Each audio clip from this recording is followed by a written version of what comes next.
So James, we're still in James. We're still here. Anybody reading a little bit of James over the last couple? I always hate asking this question because everyone's really honest. Yeah, it's still the same. Okay, good. You're still with us then. So we're going to pick up in, this is week 5 of what I think is going to be 8 weeks. Like you said, Labor Day, we're going to take a break, go up to traditional, and then did I say, yeah, Memorial Day. I'm already skipping the summer, right? It's just getting here. So let's dive in. If you have your Bibles, we're going to be in James chapter 3 and pick up at verse 1. Are you ready? Are you ready? There we are. Yes, there it is. All right. Not many of you should become teachers, my fellow believers, because you know that we who teach will be judged more strictly. I'll tell you what, this whole passage this week really just kind of, it cut me. You know what I mean? It's one of those things that you have to really look at yourself. And I love that James begins with, well, he says you all know, but then he says we, like, because he says we become more judged. So he's not like giving a directive from on high necessarily.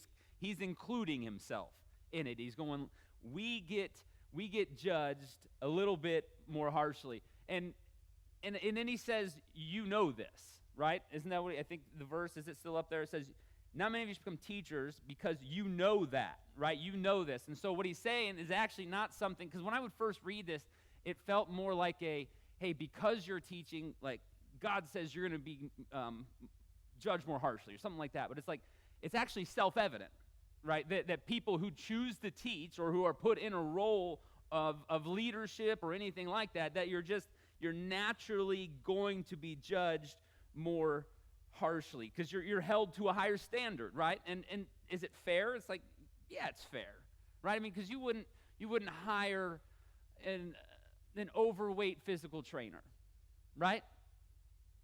All right, no, you wouldn't hire a broke finance manager. Is that better? Right? Is that better? So you wouldn't hire someone, because there's something you're supposed to know about the thing that you're teaching, right? Or you're supposed to at least put it into practice, right? So there's something that we're held to that higher standard. So then so we have the word we, and he says, you know that, and then there's the word judge, right, is in there. And we talked, I think, was it 2 weeks ago? We talked about the word judgment, and we said, well, it can be two different things. It can be kind of an analyzing of your works, or it can also be kind of a condemnation type setting. And I was really hoping when I dove into this that it would be like the analyzing judgment word, you know? Not so much, right? It was like no, like you are quick if you are held in any kind of high position. When you fail, like you're quick to be condemned, right? And it's like, and we know the stories, right? I mean, there's countless stories all over the world of people who were teaching something and not practicing it, right? Or maybe not even trying it seems like, to a degree. But you kind of see this, like, for instance, let's say if someone sitting out there gets a DUI, okay? People might talk, right? Because it's going to end up in not the newspaper. Do they print that in the newspaper? I don't know if they print that in the newspaper, but online probably somewhere, right? People will talk. It might be a whisper here, or someone might send a text to somebody, and then you might get talked about a little bit, and it's embarrassing regardless, right? And some of that will go around. Now, if I did it, people that I don't even know would post not only my name, right? They would post what I did and my position, right? Because if you got one, they wouldn't be like impact service at United Methodist Church, right? They wouldn't do that, right? But so you see how that kind of, it's just the nature of it. It's you're held to a higher standard, and Jesus didn't let people off the hook either, right? Because James was the brother of Jesus, and so I think a lot of the teaching kind of comes from what he was hearing from Jesus. But in Mark 9, verse 42, it says this: "If anyone causes one of these little ones, those who believe in me, to stumble, It would be better for them if a large millstone were hung around their neck and they were thrown into the sea. All right, now I don't think Jesus is being literal here, okay? But I think he wants to get across the importance, right? The importance of the role, like how important you take whatever role of leadership that you have in your life, right? Because many of us are teachers in some degree. I mean, if you're a parent, you're a teacher, right? Right? There's a degree that you're held to, and so Jesus is saying, listen, you got to take this real seriously. If you're gonna teach somebody, if you're gonna put yourself, or if you're gonna accept a role, like it's got to be something that you take very seriously. And it's like, is there a lot of pressure in there? Yeah, right. But at the same time, there's this pressure, that you're watched. But watching people get it, and watching lives change, like if you ask a teacher, like a school teacher, like watching a kid grab something and figure it out, and then be able to move on and do something bigger. Because listen, it's such an amazing gift to see it, and to see people grasp something and make their lives and change their lives for the better. It's like it makes it worth. It's like hitting, like anyone golf.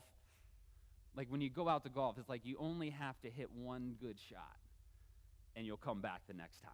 Right? It's like you could have an awful day. It's like, but sometimes you see one person get it, one person really grasp what you're trying to teach and change their lives.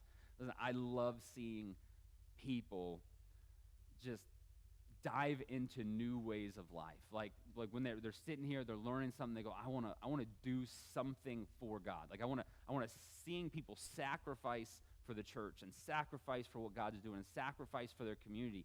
I love seeing it develop in people, and it makes it worth. I love training preachers. I haven't got to do that here yet, but I love training that. I just love seeing people get it. I don't know how else to explain that. I love seeing people get it. And so in verse 2, it says this. It says, we all stumble in many ways. So now you can exhale, right? He's like, you better be careful if you're going to teach. And then he says, we all stumble in many ways. Anyone who is never in what they say is perfect, able to keep their whole body in check. And so again, he includes himself, right? He says, we all, this is James, the brother of Jesus, going, we all stumble and fall in many ways, but you're not going to be perfect. But at the core of perfection is self-control, right? It's can you be disciplined? It's disciplining yourselves, controlling yourselves in a way that functions toward what God has us to be. All right, verse 3. When we put bits into the mouths of horses to make them obey us, we can turn the whole animal. There was a study done in, I think it was like 1999. I think it was a Harvard study.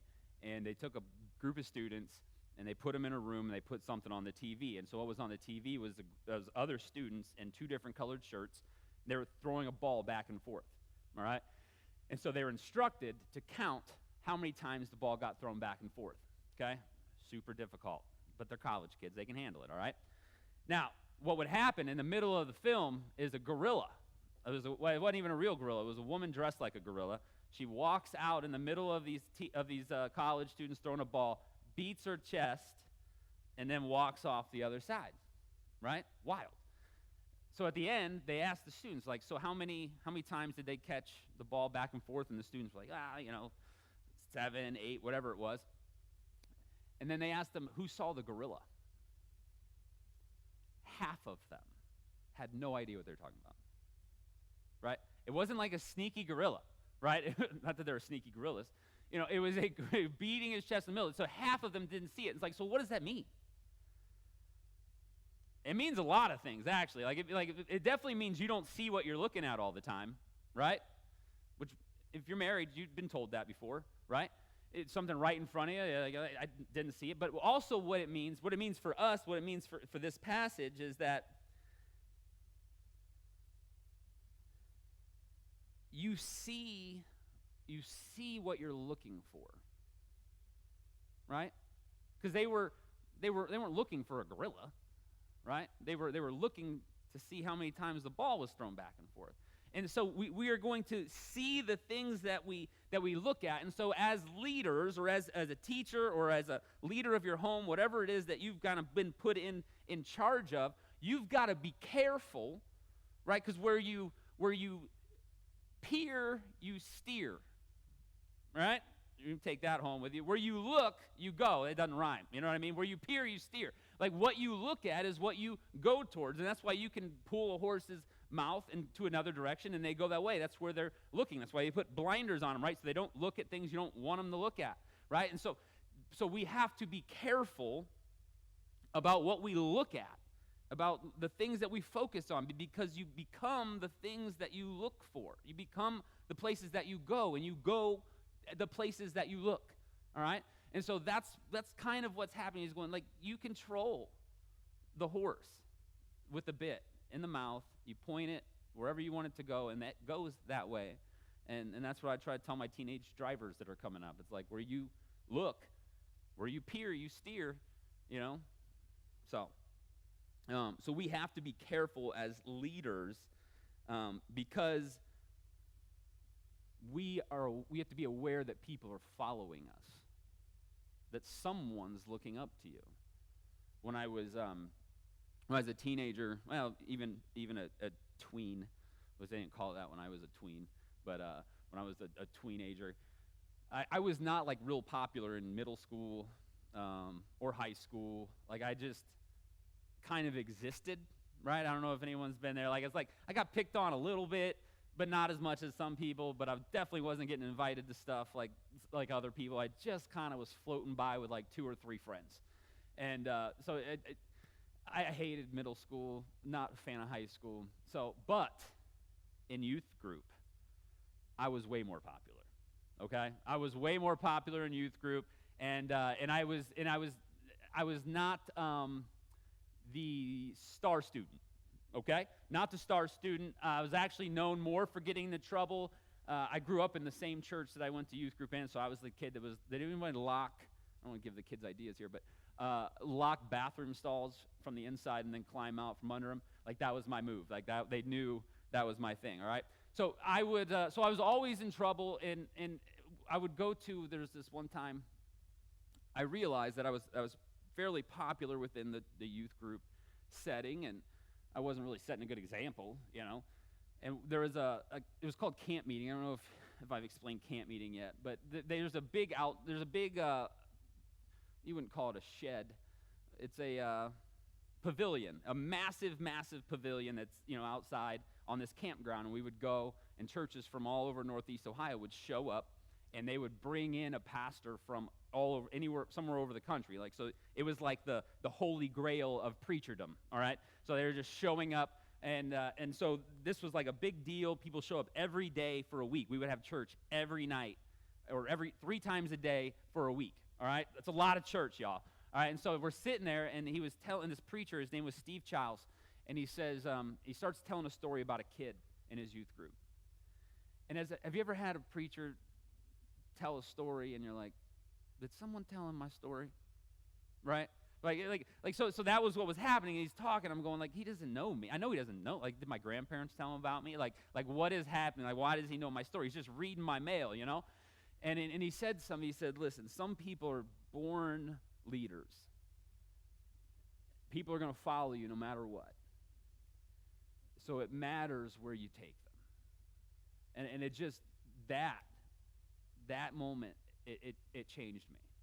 You know, because I knew, I was like, I have these people that look up, or even at 13, 14 years old. It's a group of teenagers, you know, and it's like, but some reason that hit, there's still a responsibility as a teenager that people are following you. People are looking up to you. Like, you can still lead no matter where you are. And I just got into youth ministry at 16 years old, because I just felt like I was supposed to lead teenagers. Right? So we have to be aware of the fact that we have a responsibility to those that are looking up to us, to those that are watching us. So verse 4 says, or take ships for an example. Although they're so large and are driven by strong winds, they are steered by a very small rudder wherever the pilot wants to go. And I was thinking about this idea of a ship. Like they're usually pretty slow to move, to change directions once they're, right? It's the whole Titanic issue, right? It's like, well, should have seen the iceberg a long time ago, you know? But it was too late to turn it. Now, a big boat or strong winds, it's like, it doesn't matter how, let me put it to you this way. So when I was pastoring at a church in Amherst or Lorraine, the church was going really well. We were running, close to 200 people. We were meeting outside in a tent during the summer and running close to 200. You know what I mean? So that's not bad. And we were one of the largest clothing pantries, probably the largest in Lorain County. I mean, people lining up for clothes, free clothes, multiple times a week. There was we were raising money. We had bought a building. We were renovating a building. We had people coming from other churches that were coming to help us renovate a building, trying to turn $1 million project into a $300,000 project. Like, that's not easy, Like things were going really well. There was a lot of momentum. I mean, the community knew who we were, Like there was an understanding that if you needed something, or if there was a place that was going to serve others, going to serve the community, it was that church. Like, it was understood. It was going great. It was big. It was moving. It was growing. And in one moment of weakness, I said to another girl that was not my wife, "Have you ever had feelings for me?" That's it. That's all that was. And it was a fire. And it was a spark. And it didn't matter how big that church was, how great it was going, how much everyone loved it. One little phrase was like a spark. And it just started to burn a thing to the ground. Right? So it doesn't matter. So the boat doesn't matter how big the boat is. The rudder, just one little thing, the mouth, the rudder, can bring it all to an end. It can. And then that's what James says next, right? He says in verse 5, "Likewise, the tongue is a small part of the body, but it makes great boasts. Consider what a great forest is set on fire by a small spark. The tongue also is a fire, a world of evil among the parts of the body. It corrupts the whole body, sets the whole course of one's life on fire, and is itself set on fire by hell." So it's like, yeah, like I've experienced that. Like, I know what that's like. I know what it means to say something you shouldn't have said and it just catch something and just explode, But also, a fire, and even a forest fire, is not always bad. You familiar with that? You're familiar with the controlled burn, right? Controlled burn. So what the problem is, right, is that a forest, if you're always trying to prevent it from catching fire, all the dead trees, the dead wood will start to stack up. And so in nature, generally by itself, will clear it out, will catch it fire, and if it's just a little bit of dead wood, it catches fire and burns through and doesn't destroy the whole forest, right? But if you continue to stop the fire from happening and all the dead wood continues to pile up, eventually it does catch fire, and if the dead wood has built up too high, you actually burn the soil. You can actually it'll actually get so hot it can burn the topsoil and then devastate the whole area rather than clean it up, because the fire is the controlled burn is supposed to clean up the dead wood of the forest. You tracking? So listen, when you lie, you create dead wood in your life. When you don't speak up, like a fire, it can be a good thing, and telling the truth is a way that we get rid of the dead wood in our lives. And so when you're not saying what you need to say, when you're not doing the things that you need to do, you're allowing dead wood to lay on the ground, and eventually it catches fire, right? And so you've got to watch what you say, because when you lie, you set yourself up to be burned. Was Alexander Solzhenitsyn said it this way. I think I have it up there. It says, "One man who stopped lying could bring down a tyranny." And right in his book, the Gulag Archipelago, right, he actually is one of the biggest reasons the Soviet Union fell, right, because he decided to stop lying and to tell the world what was going on, right, through his book. So you have to, when you stop lying and when you tell the truth, you can get rid of, and you're not stacking up that dead wood in your life. And because the truth comes out eventually. right? The truth always comes out, and the pain that you are trying to avoid by lying, because that's usually we're trying to avoid pain, even if it's small. We usually lie to avoid pain. The pain you're trying to avoid by lying will burn you to the degree that you allowed that dead wood to lay there. The bigger the lies, the more the pain. The hotter the fire, the more devastating the damage. Right? And so we speak. We can not only speak a forest fire into existence, but we can also speak truth into existence. And so our tongue, it can really get us in trouble. But it's also the logos, right? It's the thing that God used to speak the world into being. And so speech is powerful in any way, whether it's for truth or for evil, right? You with me? So, James, a lot of info there. What do we do, though? Like, what do I do? He starts with like you better be careful, not to be, if you want to be a teacher. He's like, no one can control the tongue, right? He says verse 7, all kinds of animals, birds, reptiles, and sea creatures are being tamed and have been tamed by mankind, but no human being can tame the tongue. It is a restless evil full of deadly poison. And so James says, we can't tame the tongue. So what on earth is the solution? What are we supposed to do if we can't tame the tongue? Hebrews 12, it says this. Therefore, 12:1. Therefore, since we are surrounded by such a great cloud of witnesses, let us throw off everything that hinders and the sin that so easily entangles, and let us run with perseverance the race marked out for us. Now this is the part, verse 2. Fixing our eyes on Jesus, the pioneer and perfecter of our faith. For the joy set before him, he endured the cross, scorning its shame, and sat down at the right hand of the throne of God. Consider him who endured such opposition from sinners, so that you will not grow weary and lose heart. And so he's like, hey, when you feel weak, when you feel like maybe saying something you shouldn't say, or you feel like maybe you don't say something that you should say. It's like when you're feeling weak, he goes, hey, fix your eyes on Jesus. Like, well, what does that do? It's like, well, what we said before. It's like where you look, you go. Where you steer, you veer. I got to come up with a better one. Where you veer, where you peer, you steer. It's like, so you've got to, we look to Jesus. And it's like, well, what does that even mean? It's like, well, do you know what Jesus would do in a situation? It's like, well, maybe we got to read our Bibles a little bit more. Maybe we got to know what Jesus is doing, how Jesus spoke to people. Because if you talk to people about Jesus, they get really confused with Christians and Jesus. Right? So it's like, well, this is what the church is doing. It's like, okay, yeah. That doesn't make it right. Look at what Jesus is doing. Look at what Jesus did.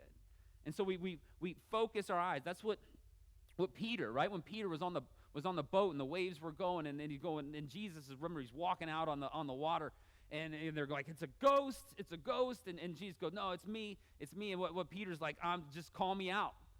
Let me walk on the water. And remember, he just gets out of the boat. Like, I don't know if he did a tiptoe thing or not, but like he got out of the boat. And remember it says the winds stirred up. And then what did he do? He took his eyes, right, off of Jesus, right? And then you begin to sink. And it's this idea that we have to stay focused, fix our eyes on him. That's where the hope is. That's what gets us through something. That's what it lets us know, because you just become what you look at. You become the things that you spend the most time doing. It's just the nature of human beings. You spend the most time, whoever you spend time around, you become more like, right? You run with the dogs, you get fleas. That's what I was told growing up, right? So there's like this whole idea, like who you are with affects who you're going to be. And so I don't know if you remember I actually think it was a Methodist pastor's kid that wrote the song. It was, turn your eyes upon Jesus, look full in his wonderful face, and the things of earth will grow strangely dim in the light of his glory and grace, right? It's like that. Let that resonate with you today, right? Man, I don't always know what to do.